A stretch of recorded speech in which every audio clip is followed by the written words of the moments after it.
Here's what they're not saying straight up. When a judge blocks redistricting in Virginia, it doesn't mean anything got canceled. It means someone hit pause because something about those maps doesn't look right. Redistricting is just the process of redrawing voting lines after the census, something that's supposed to be done fairly so everyone's vote carries equal weight, but let's be honest, that's not always how it plays out. When a judge steps in and blocks it, they're basically saying, "Wait a minute, this might be crossing a legal line." That could mean the maps are being drawn in a way that clearly benefits one political side over the other, which is what people call gerrymandering. Or it could mean certain communities, especially minority groups, are getting pushed into districts that weaken their voting power. It could also be something more technical, like the districts not having equal population or not following proper boundaries, but either way, the court doesn't just jump in for no reason. Now, because of that decision, those maps are off the table for now. They cannot be used in upcoming elections, and the state has to go back and either fix what's wrong or fight it out in court to try and defend what they did. Sometimes the court will even step in further and demand new maps or approve a temporary version just to keep things moving. But make no mistake, this is about making sure the system isn't being manipulated. The bottom line is simple: redistricting itself is not being stopped. Only that specific version got shut down because there are serious questions about fairness or legality, and until those questions get answered, nothing moves forward. Yes, Virginia voters just went to the polls and approved new congressional maps in a referendum, which looked like it was going to hand about 4 seats over to the Democrats. But the victory dance didn't even last 24 hours because a judge immediately stepped in and blocked the whole thing from moving forward. This judge didn't just wake up and decide to be difficult.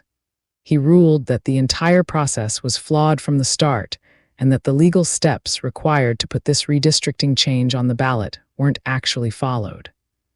One of the biggest issues here is the claim that the ballot language itself was misleading, which basically means people were voting on something without being given the full, clear picture of what they were actually signing off on.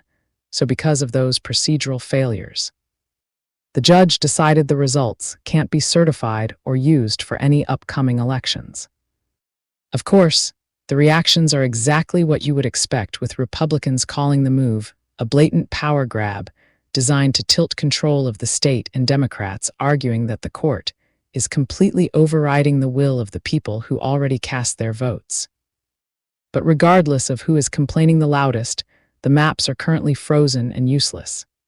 This fight is moving straight to the higher courts, likely the Virginia Supreme Court, because there is massive pressure to get a final answer before the next election cycle kicks into high gear.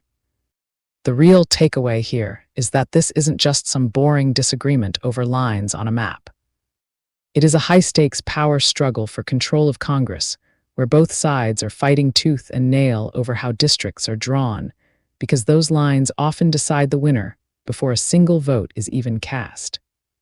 The judge isn't saying redistricting is over forever, but he is saying this specific version is potentially illegitimate and needs to be fixed or proven legal before it sees the light of day.